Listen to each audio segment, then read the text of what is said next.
So let's start. Let's start with IP addressing for audio video. So it's really a basic presentation that goes with the basics of IP addressing, and then after that there's some advices on using the right addressing scheme based on the time you have to configure a setup, and also the number of devices you have, because there's no magic. If you have 1,000 devices, it will be hard. If you have 5 or 2 devices, it can be very much easier. So I'm Nicolas Turmer. I'm working for Magic Technologies. I'm kind of the network expert at the company, so I describe my job as at merging, if a customer or business case involves third-party devices or a complex IT system, it eventually ends up on my desk. So I do development, I do testing, I do standards a lot, and I do a bit of teaching also. As most of us here, I tried to be a sound engineer when I was in my 20s, and of course, it didn't turn out as expected. So the thing is that I was not only wanting to be a sound engineer, so I always was interested in computers, and so I was kind of 13 years old and trying to set up the first router at home because I wanted to share the internet connection with my parents and my sister, etc. And when I saw 169.254 address, it meant that I had fucked up, because those kind of addresses are automatically set, and it meant that my computer could not reach the DHCP server and my computer could not reach the router. So since that time, every time I see a 169.54 address, I get the creeps. And 20 years later, when I saw that most of the audio over IP systems used on this floor here, and most of the demos that you see here that are based on audio over IPs are using these addresses, I thought to myself, there is something wrong. So turns out not that wrong, but it can be perfected. And it's all about best practices. And the best practices are around the Bible, and the Bible for us is the OSI model. The OSI model is the model of the network, it's the ground truth, it's the Bible, and like every Bible, it can be read in many different ways, and some better than others. But what is interesting us today is the layer 3, the network layer. It's actually the layer that is structuring and managing a multi-node network, including addressing, routing, and traffic control.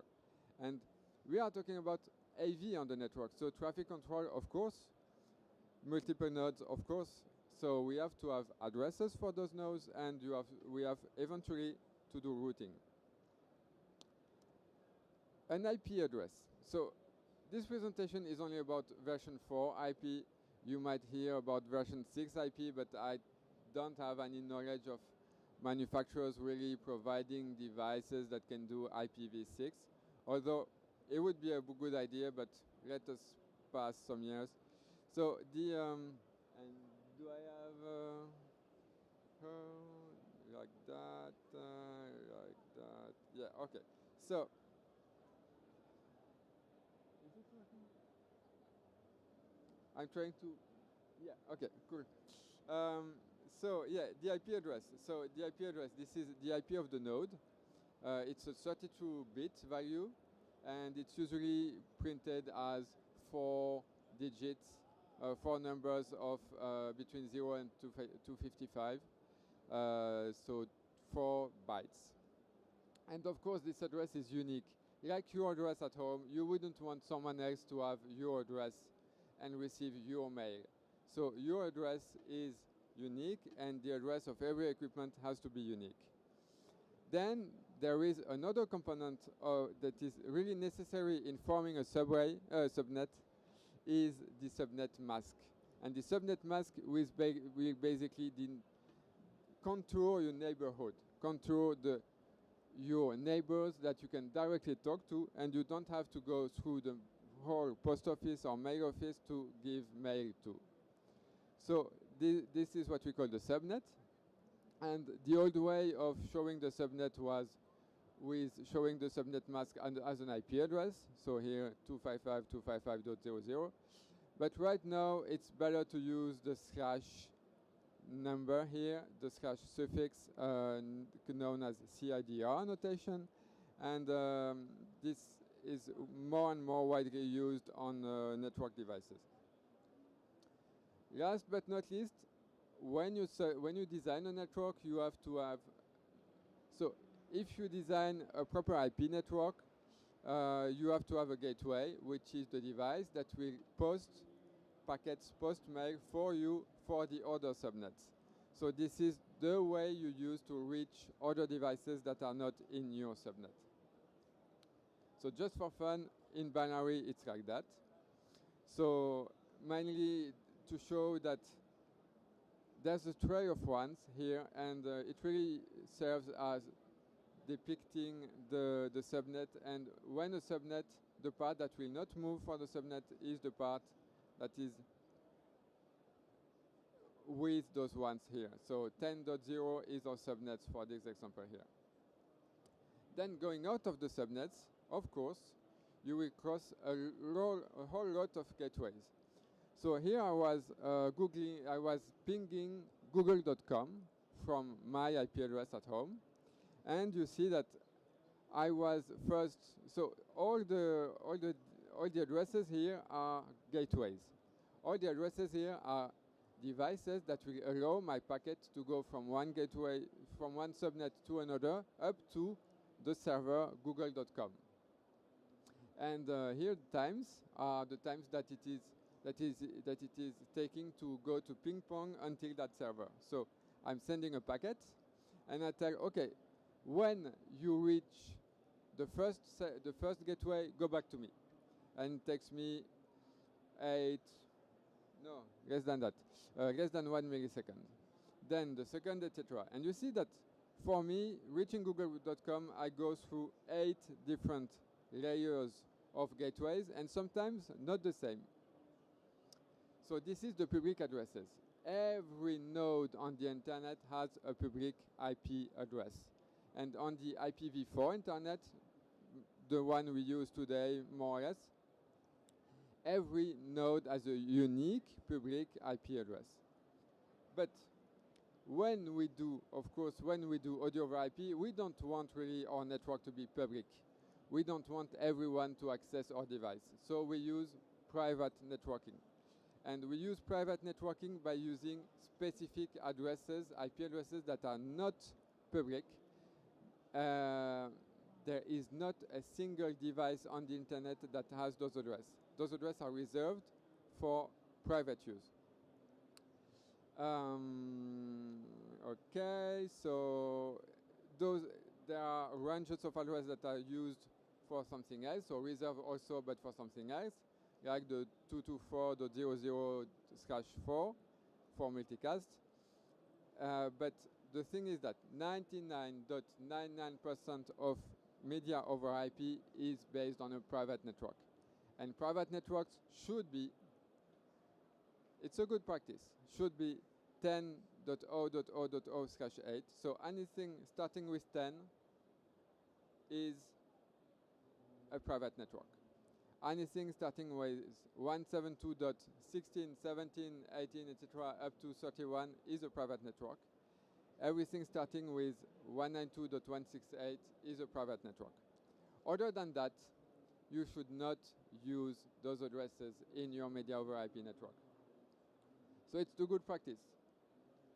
Always choose an address in a private IP range unless you have a good reason not to. And the catch is that you probably do not have a good reason not to use any other than those private IP addresses. So once you are asked to create a network and you chose your IP addresses range, and you can freely choose between those private addresses, but of course, if you manage different subnets, you will need all those subnets to have different addresses. Every node on the network needs at least one and unique IP address. So to give this, you can use zeroconf. You can use the manual mode, or you can use a centralized mode, which is known as DHCP. So let's talk first about zeroconf, also known as APIPA.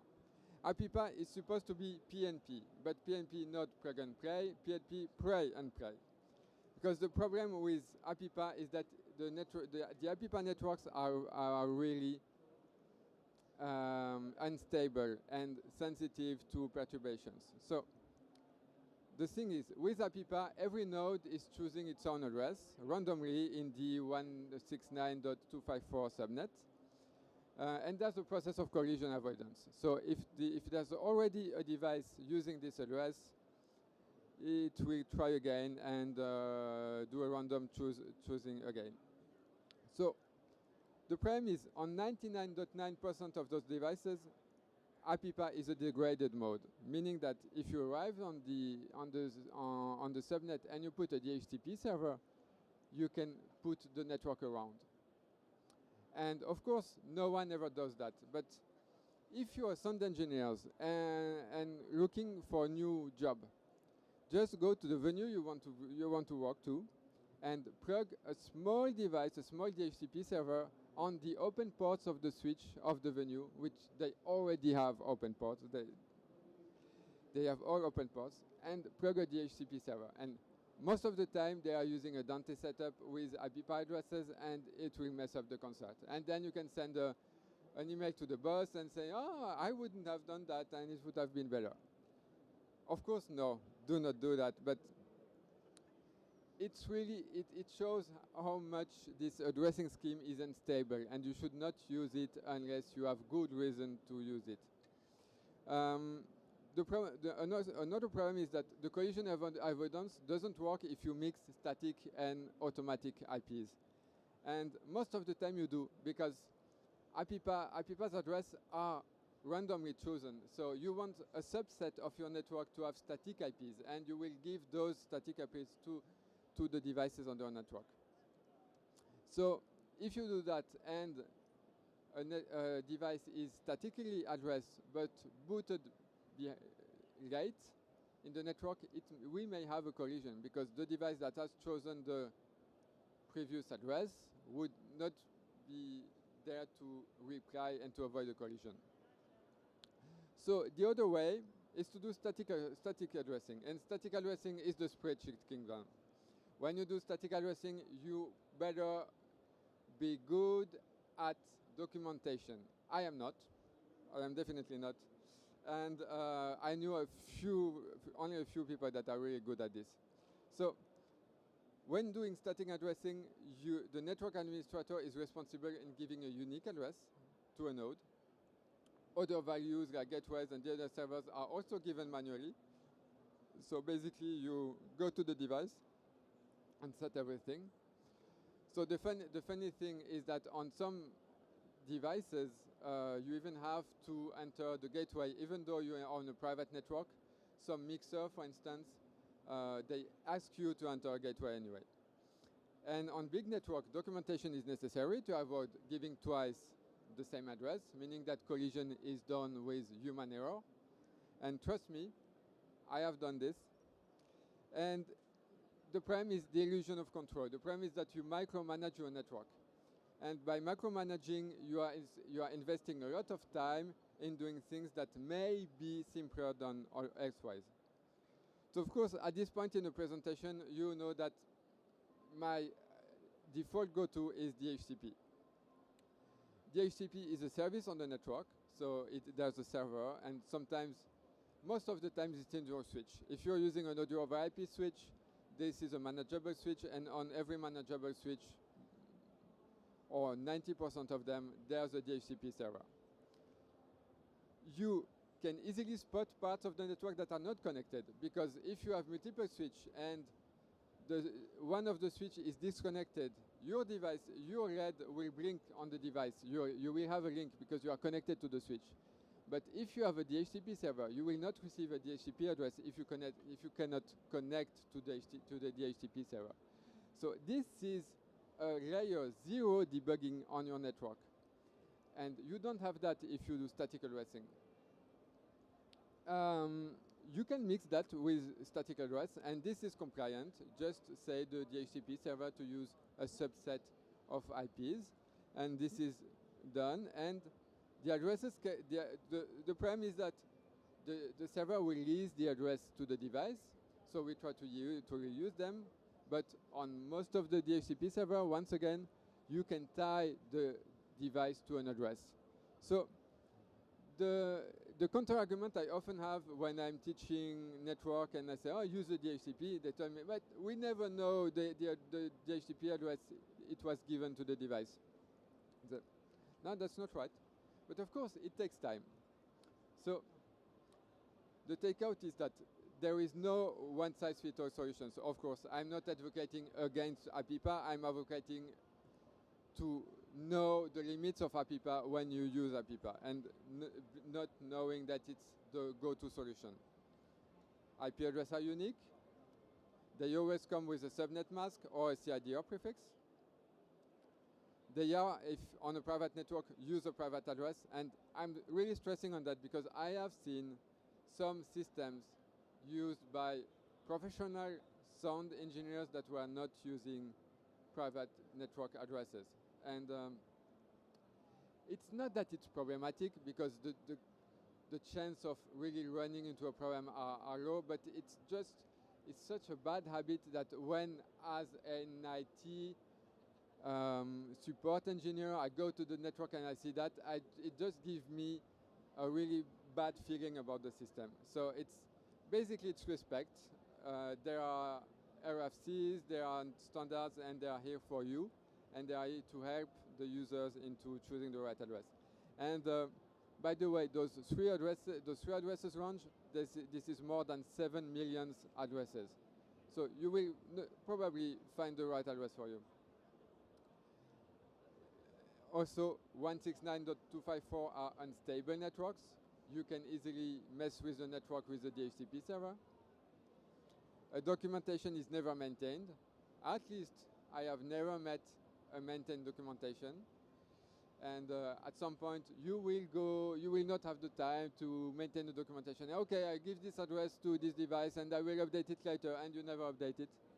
And again, most of the time, it's not really a problem because you try to be really you try to be really scarce on your IP use, so you can avoid collision by remembering, oh, to the last time I was in the 240 range, so this time I will use the 120 range. But it's just not bad practice. So DHCP can have deterministic addressing, and of course, invest a proportional time in your network design compared to your project. So the fact of using a DHCP server and linking the MAC addresses of the device to the device IP address, etc., with an IP address with a DHCP server, it doesn't stand. If you're an IT, if you're a sound engineer, and you have 4 hours to set up the scene, do the sound check, and set up the network. If you only have a small time to set up the network, then of course reach for the simpler solution. But if you're building a network that will last days or week or months, this is where you need to ask yourself, where is my risk and what is the best solution suited for the full time of the project? So it's a bit like that. When I have time and I have the number of devices. Of course, I have the danger zone. When I have a certain number of devices and I try to squeeze the time, it will not go well. So for a small number of devices, APIPA is fine. So 169.254. It's fine. I don't recommend that, but it's used widely, so I cannot go against the industry. When you have a little more time or you have more addresses, my personal recommendation is use static addresses, because you have few addresses, so it's a documentation that is easy to maintain, and there's no really risk, etc. Sometimes there's only one switch, so you don't really need the DHCP server to know that you're connected to the network, because you're connected to the switch and the LED is blinking. For all the rest, there is DHCP, but of course at some point, When you have a lot of time to waste or when you have a lot of devices, there are even better tools than DHCP that are out of scope of this talk because I just know them, I just don't know them. Okay, so basically, few device, no time. This is one of the rare cases when IP might be okay. Except if your network is connected to more than one IP networks. And I've seen that. So I've seen a customer that had a Yukon system, a control system, and a Dante system. And those two systems, the computer was connected to, but there were the two networks were using IP pair. So doesn't work.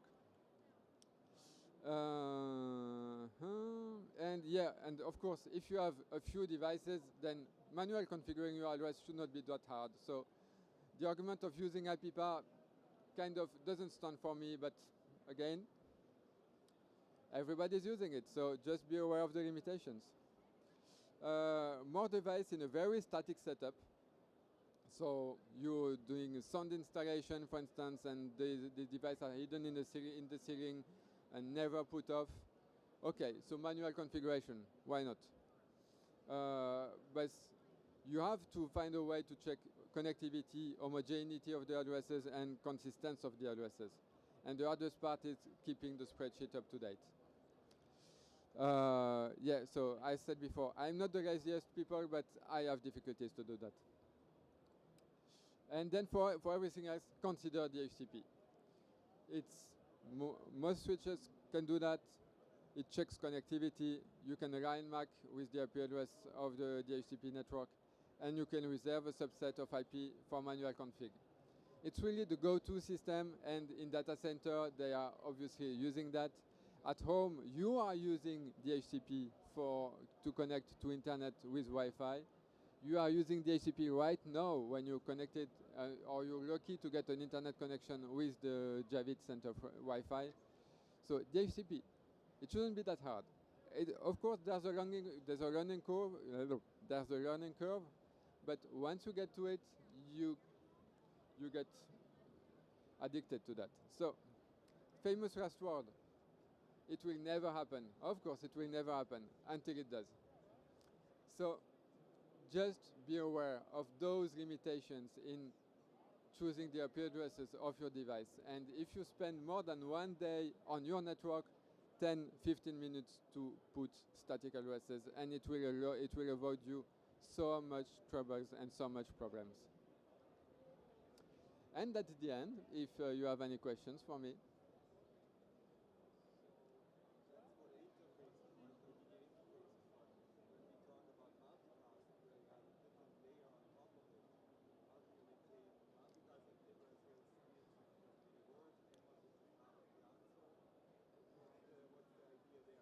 Yeah, so this is really interesting. So IP multicasting are different because it's difficult to check for a collision with IP multicasting.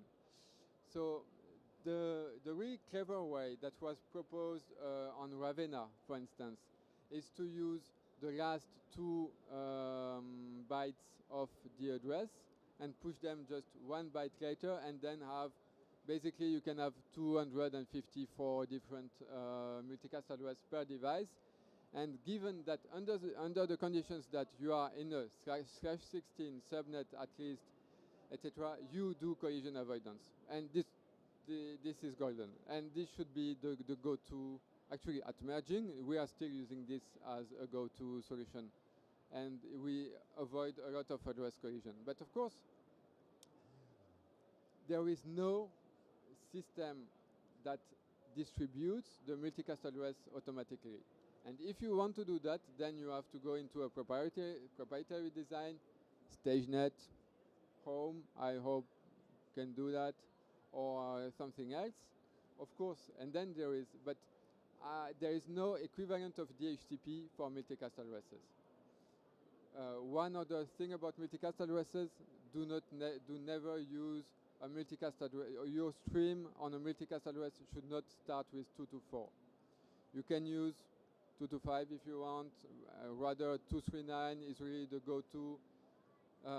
But 224 are those addresses that are really specific to the network communication, and it can mess with the network. Yeah, so I think I answered your question. Cool. Another question?